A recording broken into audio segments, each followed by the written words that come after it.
Hi everybody. I know it's been a while since I've been on here, and I wanted to come and give you guys the update. Um so I don't know how I'm gonna do this, so just bear with me. Um so I'm gonna talk to you like I've done this with everyone in my family.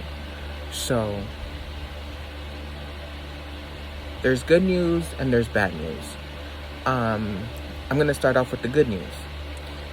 The good news is, I don't know if you guys remember that I was on this treatment with the cream and the medication because of the clogged arteries that I had and the irritation that I had on my arteries. I don't know if you guys remember that when I told you guys that.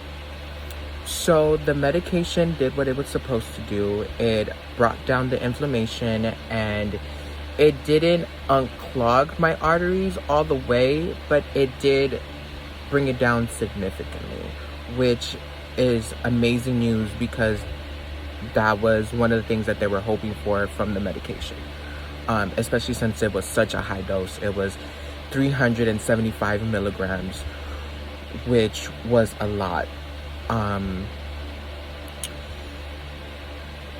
The side effects were horrific. I got all the side effects on the very first day of taking it, which was the worst thing because I had to go to work. And to be honest with you guys, I don't even know how I got through that shift. Because I got every single side effect: blurry vision, diarrhea, pain, burniness in my chest, just everything. I honestly don't even know how I got through that shift. But by the grace of God, I was on it and got through it. Thank God. And then the second round of good news is that my blood sugars have been under control. My blood sugars at the beginning of the year were 200 to 300, which is extremely dangerous because your blood sugar is supposed to be from 80 to 120. Those are the normal numbers for, blood sugars. And mines were in the 200s to 300 mark. So I was getting a lot of complication because of that. And thank God, with the new medication that I'm taking for my sugar, that's balanced. So thank you, God.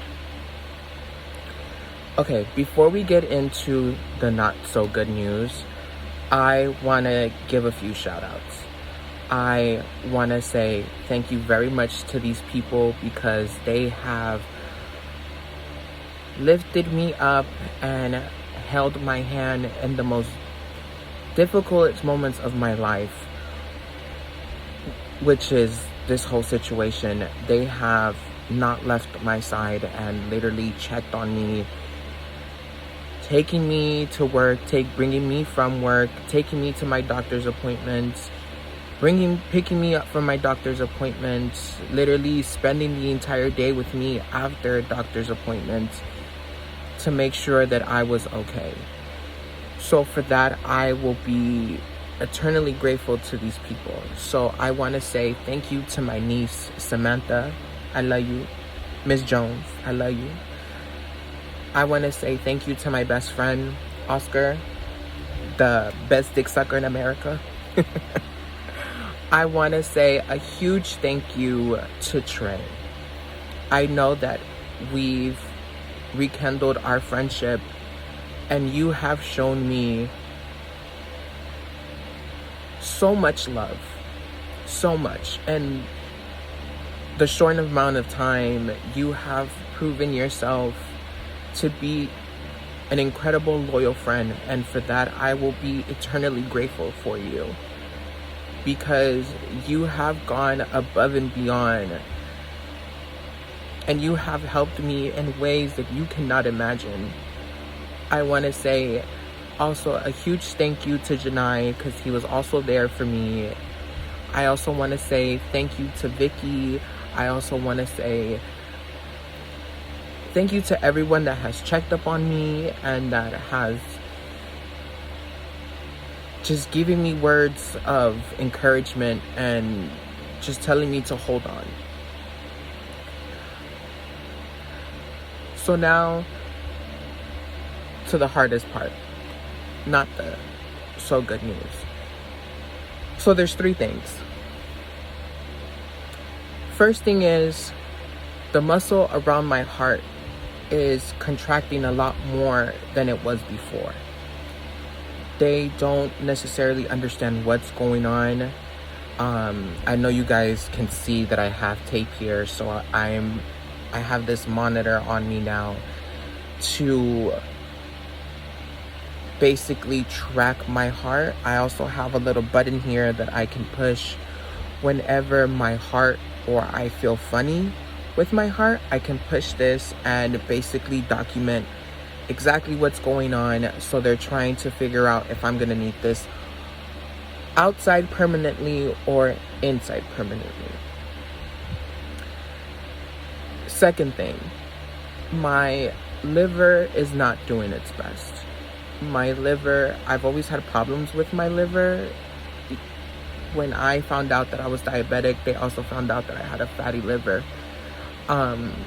So now my liver is also not doing its best because of the simple fact that my heart isn't pumping enough blood throughout my body to be able to give my liver the proper nutrients that it needs.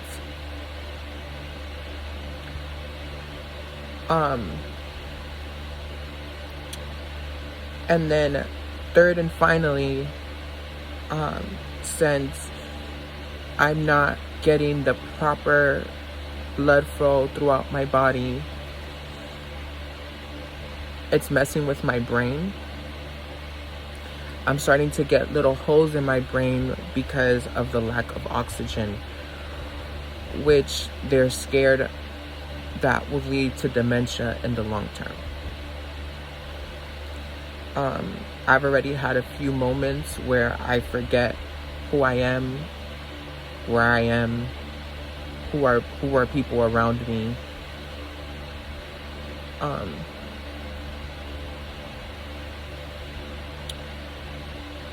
When I decided to come back to YouTube, I did it for 2 reasons. Reason number 1 was I wanted a video, basically like a video diary, to when I had moments that I couldn't remember things, I can go back and watch and basically relive memories. Reason number 2, I feel like I'm now in a point of my life where I am the most open that I've ever been in my entire life. There's certain things that I have said to people that I honestly thought that I would take to my grave.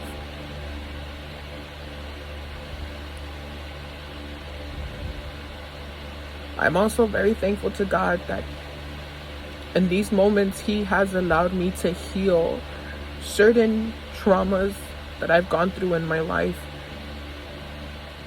and come to terms with certain things. I thank you, God.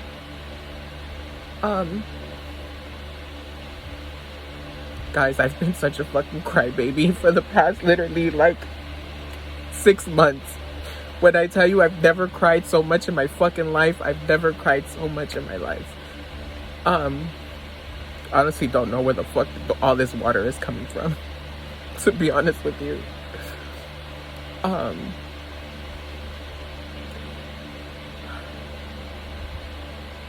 Thank you guys for listening. Thank you guys for your support. I love all of you. And I'm doing this for everyone that's going through this alone. We're not alone. I know there's moments where I feel alone. I feel I don't understand why. There's times where I sit here and I ponder about there must have been something horrible that I've done to deserve this.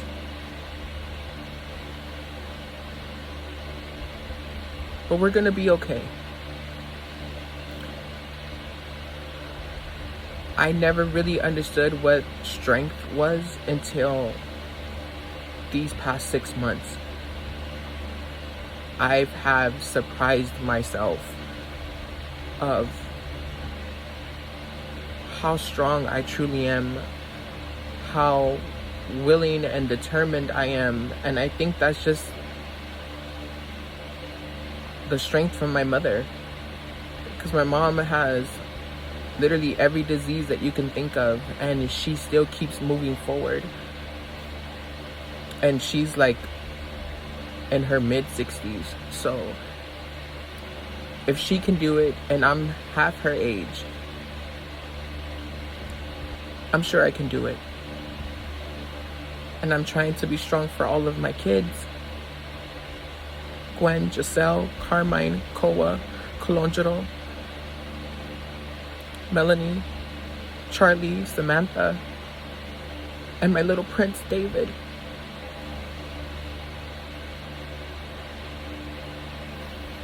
You guys are honestly the reason why I keep going, why I won't stop.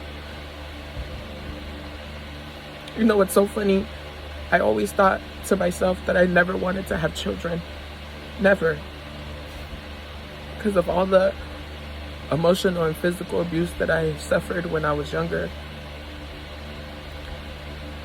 I always thought to myself I would never want to bring a child into the world, knowing that I wasn't emotionally capable to give unconditional love.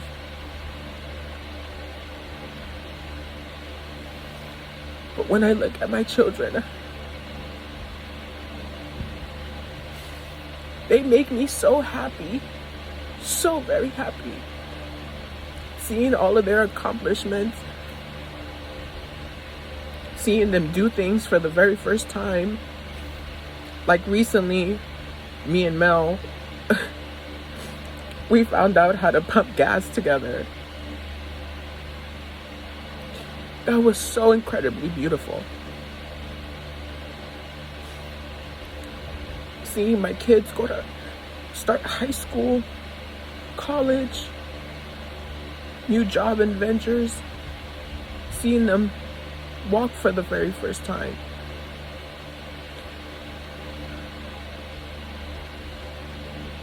I never understood love until that very moment. So for you guys, I will continue to fight. I will continue to try and beat this. Even with all the odds stacked against me. For you guys, I will fight to the moon and back. I love you from the bottom of my heart.